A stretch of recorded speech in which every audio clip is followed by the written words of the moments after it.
My name is Josephine Marchand. I am 49 years old. Let me tell you where I was sitting when the mediator read my husband's statement. I was in a conference room on the 14th floor of a building on Peachtree Street in Atlanta, Georgia, on a Wednesday morning in March, 6 years ago.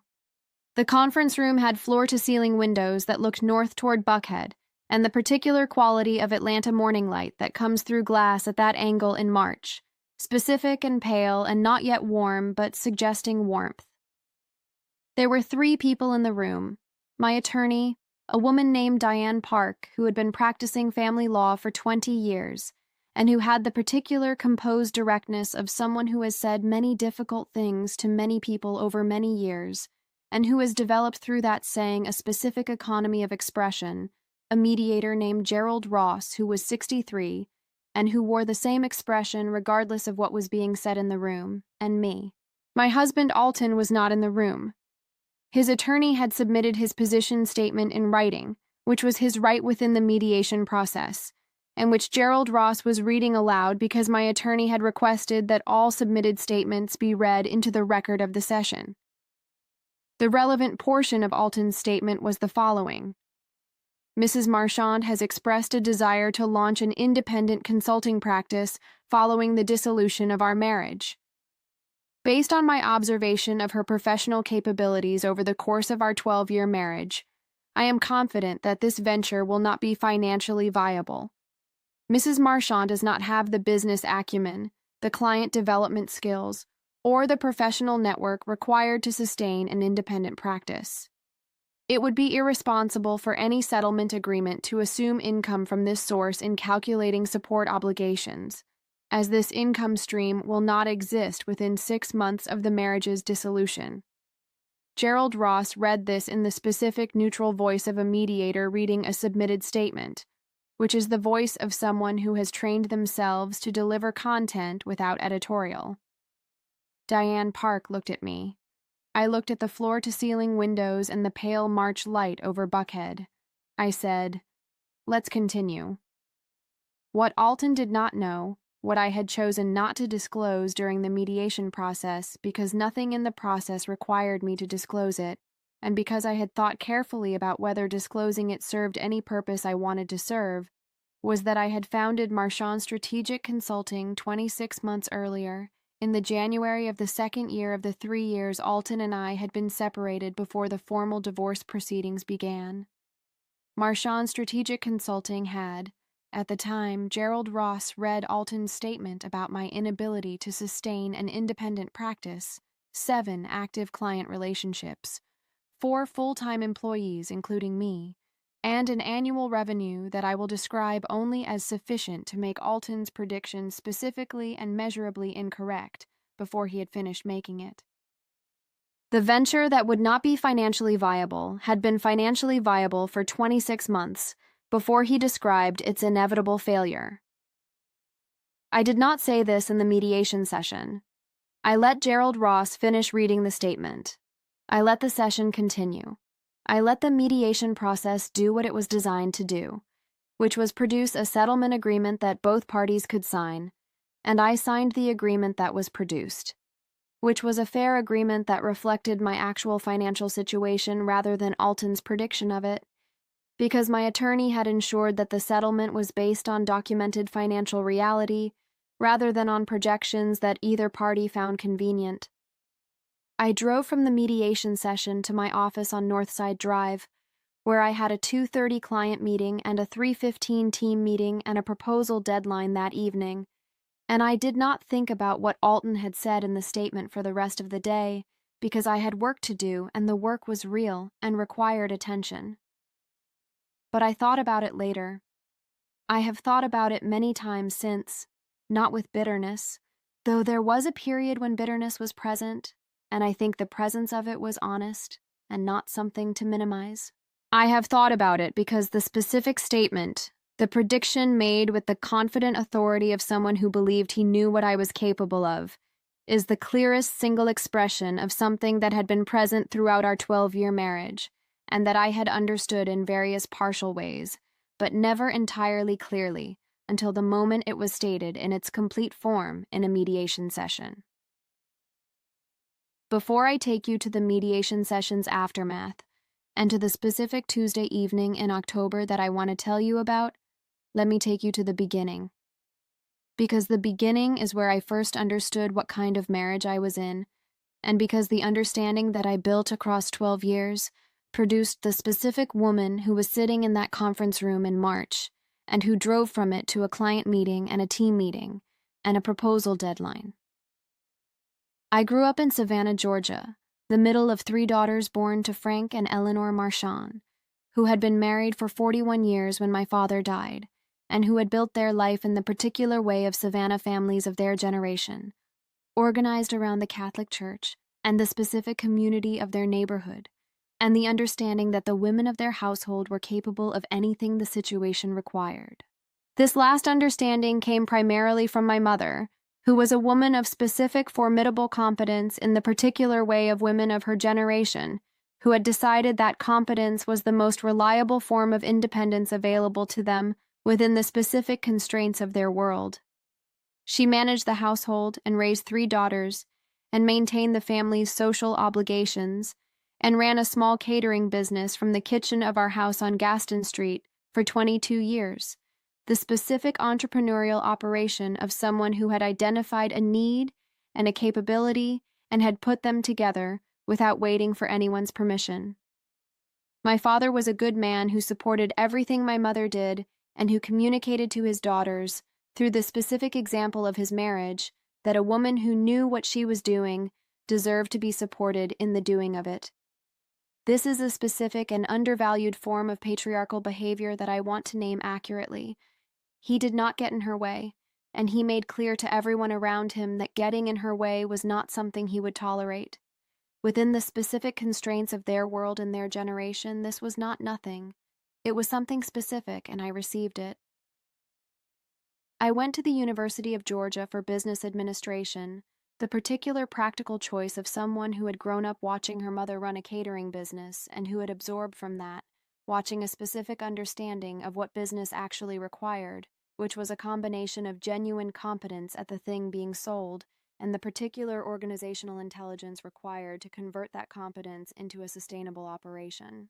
I graduated and went to work for a consulting firm in Atlanta, the specific entry point into a professional world that I had identified as matching the particular combination of skills I had, which was the ability to understand complex organizational problems and communicate what I understood in terms that the people who needed to act on the understanding could receive and use. I was good at this. Not good in the sense of being praised for it, though I was praised for it, but good in the specific sense of producing results that were visible and that my clients could point to, and that produced the particular kind of professional reputation that grows through the specific mechanism of one satisfied client telling another client about the work. I met Alton in the 3rd year of my work at the consulting firm, at a client event in Atlanta, where we were both present on behalf of different organizations. He was a partner at a mid-size commercial real estate firm, specific and self-assured in the way of people who have been professionally successful in a domain that rewards a particular kind of confidence, and he was interesting in the particular way of someone who has strong opinions about things and who is willing to say them directly. We dated for 2 years and married in the fall of the year I turned 30. I want to describe what I understood about Alton when I married him, and what I came to understand across the 12 years of the marriage, because the honesty requires saying both things clearly. When I married him, I understood that he was capable and specific, and genuinely interested in me as a person, rather than as an accessory to a life he was already living. I understood that he was accustomed to being the most professionally accomplished person in most rooms he occupied, and that this accustomedness had produced a specific quality of confidence that was sometimes useful, and sometimes not. I understood that he had strong views about how things should be done, and that these views were not always negotiable. What I came to understand across the 12 years was that the specific quality of his confidence was not always calibrated accurately to the specific situations that called for it. That he was more certain about things he did not know completely than the uncertainty in his knowledge warranted. That his views about how things should be done included specific views about what I was and what I was capable of that were not based on evidence so much as on a framework he had constructed about the appropriate division of capabilities within our marriage, in which he was the person with business judgment and I was the person with client relationship skills. And these were both true things, but they were not the complete truth. And his confidence that they were the complete truth was the specific thing that produced, over 12 years, an environment in which my actual capabilities were consistently misperceived.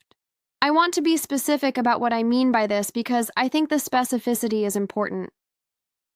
Alton did not belittle me. He did not tell me I was stupid or incapable in the direct way of someone who intends to diminish. What he did, consistently and without apparent awareness that he was doing it, was assume that my contributions to any professional discussion we had were coming from a place of less knowledge than his contributions. He would ask for my opinion, and then explain to me why the correct answer was something different from what I had said, not because he had considered my answer and found it lacking, but because he had formed his own view before asking for mine. And my answer's primary function in the conversation was to be the thing he responded to, rather than the thing he considered. I accommodated this for a long time. I accommodated it because I was busy and because the marriage had other qualities that I valued, and because the specific accommodation required was not so large in any single instance that it felt like accommodation rather than simply the ordinary management of a relationship between two people with different professional experiences and different ways of thinking. The accumulation of the accommodation, viewed across 12 years rather than in any single instance, was large. I left for a specific reason that I will not describe in full because it belongs to the marriage rather than to this story. What I will say is that the reason was not Alton's underestimation of me. It was something else.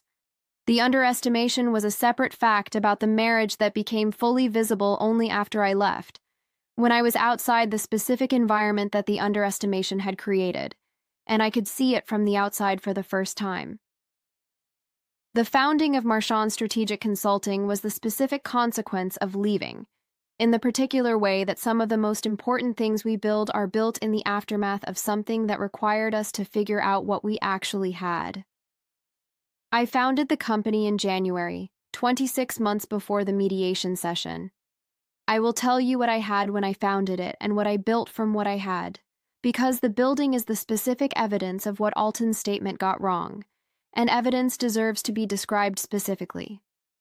I had 12 years of experience in organizational consulting, the particular professional history of someone who had spent a decade building expertise in a specific domain and who had the track record of results to demonstrate what that expertise could produce. I had relationships with clients who had worked with me across those 12 years and who trusted my work with the specific trust that only sustained, demonstrated competence produces. I had a professional network in the Atlanta business community that was built on genuine relationship rather than on transactional contact, the particular quality of a network that was developed by someone who had been genuinely interested in the people she worked with rather than in what those people might provide her. What I did not have was Alton's opinion of what I had. I did not have his framework for understanding what I was capable of. I did not have the specific ambient diminishment of 12 years of being the person whose professional contributions were considered and then set aside. This last thing I did not have turned out to be the specific absence that mattered most. I want to describe the first year of Marchand Strategic Consulting specifically, because I think the specificity is more honest than a summary account of success. The first year was difficult in the specific ways that first years of independent professional practices are difficult. There were months when I was uncertain whether the client relationships I had built would translate into the sustained work that an independent practice requires, as distinct from the project-by-project work that a consulting firm generates through its institutional resources and its institutional name. There were months when the administrative burden of running a small business, the billing and the contracts and the vendor relationships, and the specific operational infrastructure that a firm requires, occupied time that I would have preferred to spend on the work itself. There were months when the particular loneliness of being responsible for everything, without the specific organizational structure that provides context and collaboration, and the particular accountability of working within an institution, was more present than I found comfortable. These were real difficulties, and I want to name them because I think the honest account of building something requires naming the difficulties rather than presenting a narrative of effortless success that is neither true nor useful to anyone who might be building something themselves. What I also want to say about the first year is that none of the difficulties were the specific difficulties Alton had predicted. I did not fail at client development. I did not fail at the business fundamentals. I did not run out of clients in 6 months, or in 12, or in 26. What I found, with the specific surprise of someone discovering something true about themselves that they had not known was true, was that the capabilities Alton had assigned to the wrong category of his framework for understanding me were more extensive than even I had fully recognized while I was inside the environment that had been mischaracterizing them. I built the client base from 3 initial relationships to 7 across the first year and a half. I built the team from 1, which was me, to 4 full-time employees across the same period. I built the firm's specific practice areas around the particular expertise I had developed across 12 years that was most valuable and most differentiated, which was the work of helping organizations understand what they were actually trying to do and why. A deceptively simple description of a specific demanding discipline that most organizations needed and that not many firms did well. The revenue grew across the first year and a half in the specific compound way that professional services revenues grow when the work is good, and the clients tell other clients, not dramatically in any single month, but consistently in the aggregate, in ways that produced a trajectory that was, by any honest assessment, the trajectory of a viable independent practice well before the 6-month deadline Alton had specified in his statement. I did not think about Alton's statement very much during the building of the firm. I thought about the work. I thought about the clients.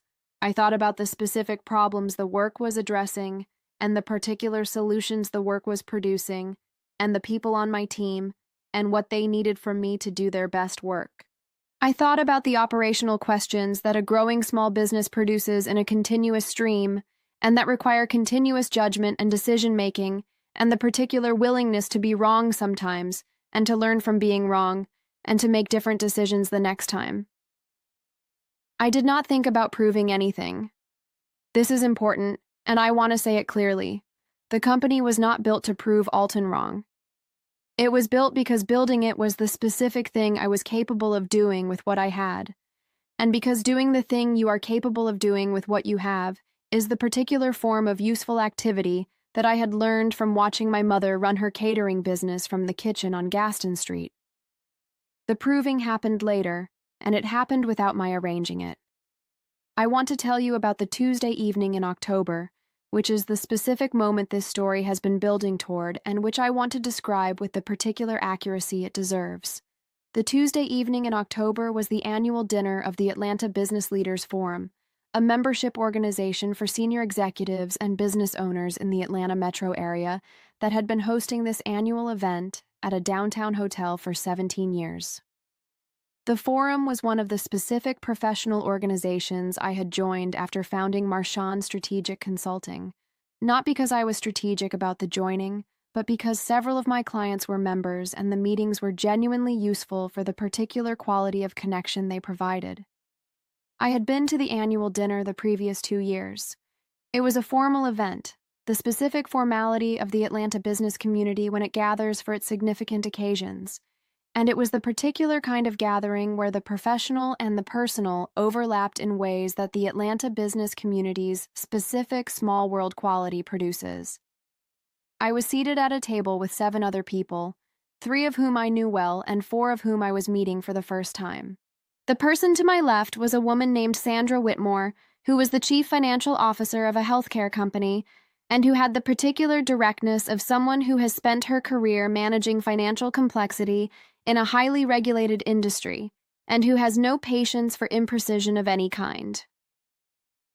The person to my right was a man named Thomas Beauchamp, who ran a commercial real estate development firm in Atlanta, and who I had not met before that evening. Alton arrived at the event with a group of colleagues from his firm. I saw him across the room before he saw me. The specific familiar experience of the post-divorce encounter in a shared professional community. The particular moment of determining whether acknowledgement is called for and what form the acknowledgement should take. He saw me eventually. He nodded once, the specific nod of civil post-divorce acknowledgement that we had arrived at across the 3 years since the mediation session, and I nodded back and turned to the conversation at my table. The dinner program included a portion where several forum members were invited to make brief remarks about their professional work or about a topic of relevance to the business community. I had agreed months earlier to make brief remarks about a specific aspect of organizational strategy that I had been developing in my practice, the particular work of helping organizations understand the gap between what they said they were doing and what they were actually doing, a gap that I had come to understand as one of the most common and most costly organizational problems that the companies I worked with experienced. I made my remarks at the appropriate point in the program. 4 minutes. Specific and organized and illustrated with a particular example from my work, anonymized appropriately, that demonstrated the specific mechanism of the gap and what the work of addressing it produced. When I sat down, Sandra Whitmore said, "That was the most useful 4 minutes of the evening." Thomas Beauchamp said, "Your firm, Marchand Strategic. You founded it?" I said, "Yes, 5 years ago." He said, "From scratch?" I said, "From what I had, which was the expertise and the relationships. The organizational infrastructure had to be built." He said, "How large are you now?" I said, 11 people. The work has grown. He said, "What's the revenue range?" I said, "We're not disclosing revenue publicly at this stage, but I can tell you we're consistently profitable and we've grown the client base significantly since year 1. He said, "I ask because I have a colleague who has been looking for exactly the kind of work you described, the gap between stated and actual strategy. We've been working with a larger firm and it's been expensive and not particularly useful. Would you be open to a conversation?" I said, "Yes, absolutely." He gave me his card. I gave him mine. He said he would have his colleague reach out. This was the ordinary business development conversation of a professional event. I did not think anything specific about it at the time, beyond the particular attention I give to any potential new client relationship. What I did not know, because the Atlanta business community's small world quality does not always produce this kind of advance information, was that Thomas Beauchamp's colleague was Alton's commercial real estate firm.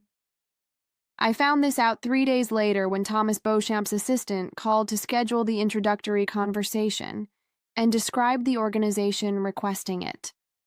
Let me stop here for a moment because I want to ask you something directly. Have you ever been in the specific position of understanding that a situation has organized itself in a way that you could not have arranged if you had tried? That the particular convergence of events has produced a moment that is exactly what a certain part of you has been waiting for without knowing it was waiting for anything? Drop a comment and tell me where you are watching from and what time it is there. Because what happened in the weeks after Thomas Beauchamp's assistant called is the specific ending of this story, and I want you to understand what I felt and what I decided before I tell you what happened. If you have not subscribed yet, please do. I thought about it for 3 days before I called Thomas Beauchamp's assistant back. 3 days is a long time to think about whether to make a phone call, and I want to be honest about what I was thinking across those 3 days, because I think the honesty is more useful than a simplified account of someone who responded with effortless equanimity.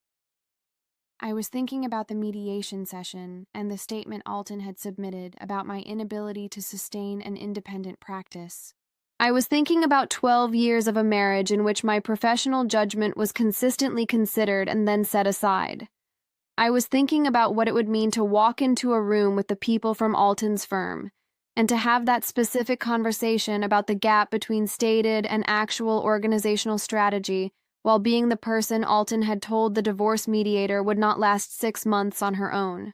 I was also thinking about whether those thoughts were the right basis for a business development decision. They were not. The right basis for a business development decision was whether this potential client had the specific problem that my firm was equipped to address, whether the engagement would be valuable to them, and whether it would produce the kind of work that was good for the firm's practice, and whether the financial terms of the engagement would be appropriate. None of these considerations involved Alton's statement or the mediation session or 12 years of marriage. I also knew, and I want to say this specifically because it is part of the honest account, that declining the engagement because of its connection to Alton's firm would have been the particular kind of decision that would have validated his prediction in a different way than failing would have validated it, which was by demonstrating that I was allowing personal history to determine professional choices. I called Thomas Beauchamp's assistant on the 4th day and confirmed that I was interested in the introductory conversation. The introductory conversation happened the following week, by video call.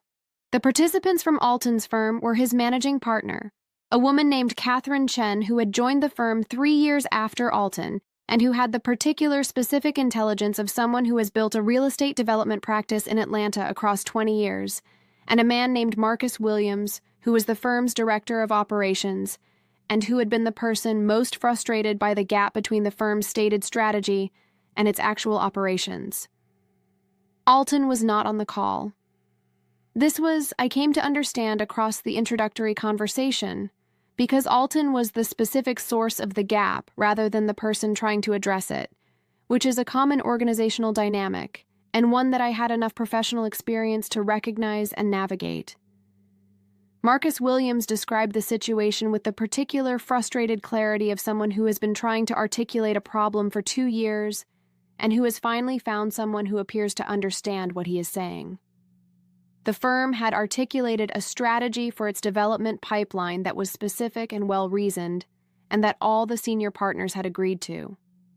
The actual development decisions being made were consistently inconsistent with that strategy, in ways that Marcus had been unable to get the partners to acknowledge or address. The gap was costing the firm money and time, and the specific opportunity cost of pursuing projects that did not fit the strategy, while the projects that did fit the strategy were not being pursued. I said, "Who is making the development decisions that are inconsistent with the strategy?" Marcus said, "The decision-making is distributed among the senior partners, but there is one partner whose judgment tends to drive the decisions in practice." I did not ask who the partner was. I was confident I already knew, and asking would have created a specific awkwardness that was not useful to the conversation. I said, "The work I do in this kind of situation is not primarily analytical. It is not about identifying the gap, which you have already identified. It is about creating the specific conditions within the organization that allow the people making decisions to see what they are actually doing rather than what they believe they are doing. This requires a particular kind of facilitated process, and it requires the genuine commitment of the people whose decision-making needs to change. Without that commitment, the work cannot produce the result you are looking for." Catherine Chen said, "We understand that." I said, "Does the partner whose judgment is driving the decisions understand that the engagement would involve his decision-making specifically?" Marcus looked at Catherine. Catherine said, "He does. He agreed to the engagement." I said, "Then I'm interested in proceeding." The proposal was submitted 2 weeks after the introductory call. It was accepted the following week. The engagement began the first Monday of November.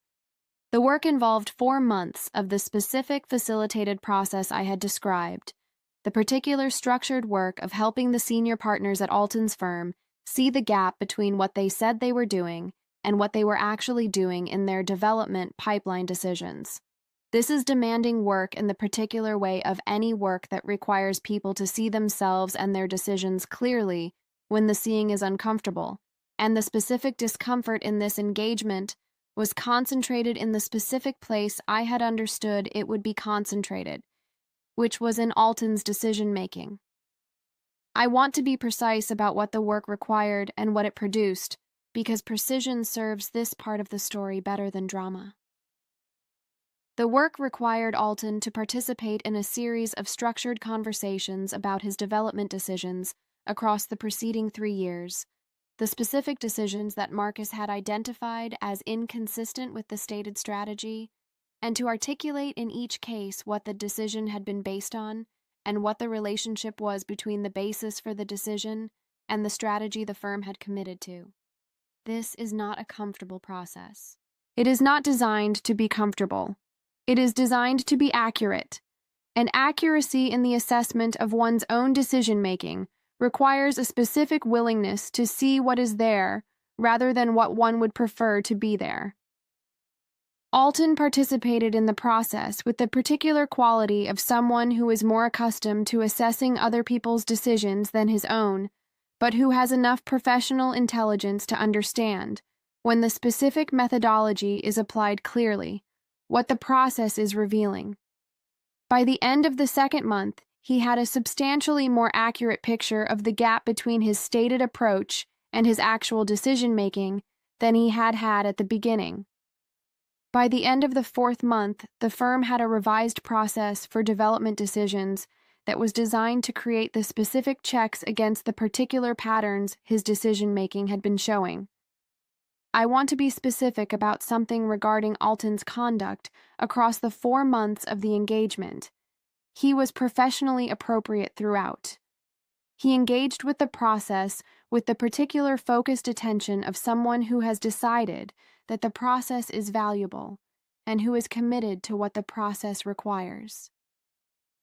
He said nothing about the mediation session, or about the 12 years of marriage, or about any of the history between us. He treated me, across 4 months of work that required significant professional vulnerability on his part, as the person who had been hired to do a specific job and who was doing it. This was not what I expected. I want to say this honestly because the honest account requires it. I had expected the engagement to be more complicated, in the specific way that things involving people you have been married to and divorced from are sometimes more complicated than professional considerations alone would produce. It was not more complicated. It was the work, done well, by both parties. At the end of the engagement, in a final debrief with the full partner group, Catherine Chen said, "Josephine, this has been the most useful consulting engagement this firm has undertaken in the 10 years I have been a partner here. The clarity we have about our actual decision patterns versus our intended strategy is something we have needed for a long time." Marcus Williams said, "We should have found you 3 years ago." I thanked them both and described what I hoped the work had produced and what I thought would require continued attention in the firm's decision-making culture going forward. Alton said, "You're very good at this." He said it in the specific contained way of someone who is saying something true and direct, and who understands what the saying costs, and who is choosing to say it anyway. I said, "Thank you." He said, "I was wrong about what you were capable of." I said, "Yes." He said, "I want to say that specifically rather than generally." I said, "I understand." He said, "The statement and the mediation. I was wrong." I said, "Yes." He said, "How long had you been running the company when I submitted that statement?" I said, 26 months. He said nothing for a moment. He said, "I should have known better." I said, "You believed what you believed. People usually do." He said, "That's more generous than I deserve." I said, "I'm not being generous. I'm being accurate." You believed a specific thing about my capabilities that turned out to be wrong. That is a common human experience. What matters is whether you understand now what you misread then. He said, "I understand it." The whole engagement has been an exercise in understanding where my assessment of a situation is not accurately calibrated to the situation. I said, "Yes." That's what the work was designed to produce. He said, including in this specific case. I said, yes. The debrief concluded. I drove from Alton's firm's offices to my own office on Northside Drive, where I had a 3 o'clock meeting and a proposal that needed review before end of day, and I thought about the conversation in the debrief as I drove, and what I thought was not triumph, and was not vindication, and was not the particular satisfaction of being proved right. What I thought was that the specific work I had built across 6 years was good work, that it had produced a result for a client that was real and measurable, and that the client would benefit from across the years after the engagement ended. That the particular methodology I had developed and refined across 6 years of working with organizations that had gaps between their stated and actual strategies was exactly suited to the specific problem this engagement had required addressing.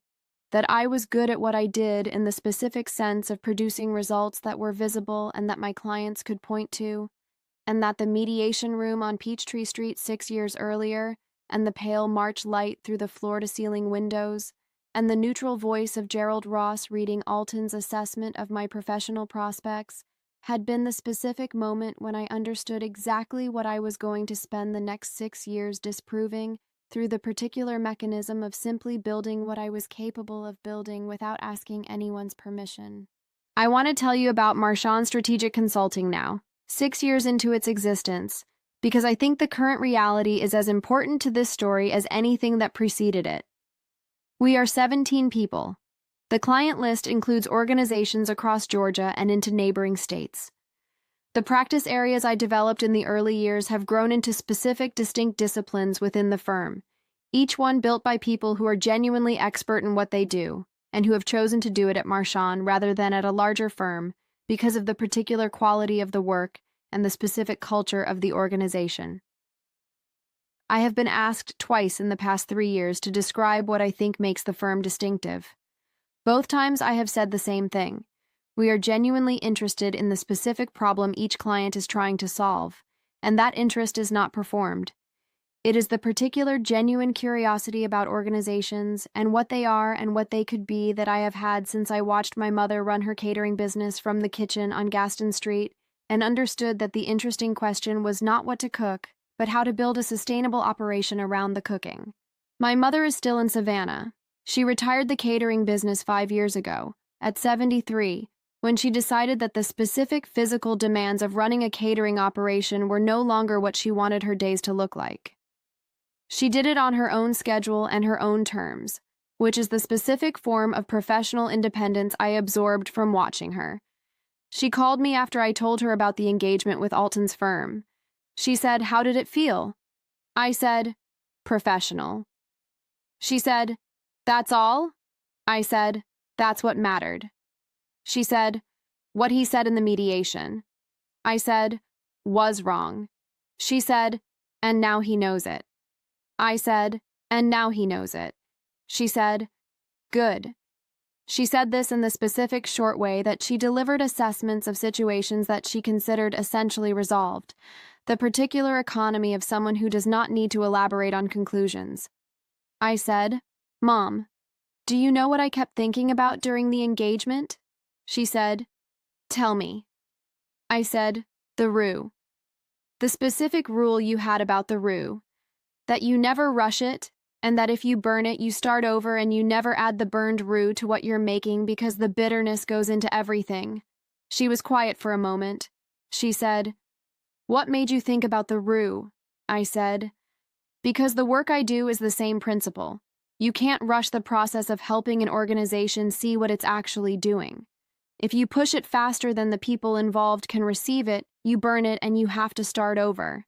And if you let bitterness into the work, it goes into everything." She said, "And you didn't let bitterness into the work." I said, "No." She said, "How?" I said, "Because the work was more interesting than the bitterness. The specific problem was real, and the methodology was real, and the result was real, and those things were more interesting than anything about who was in the room." She said, "That's your father in you." I said, "I thought it was you." She said, "Your father."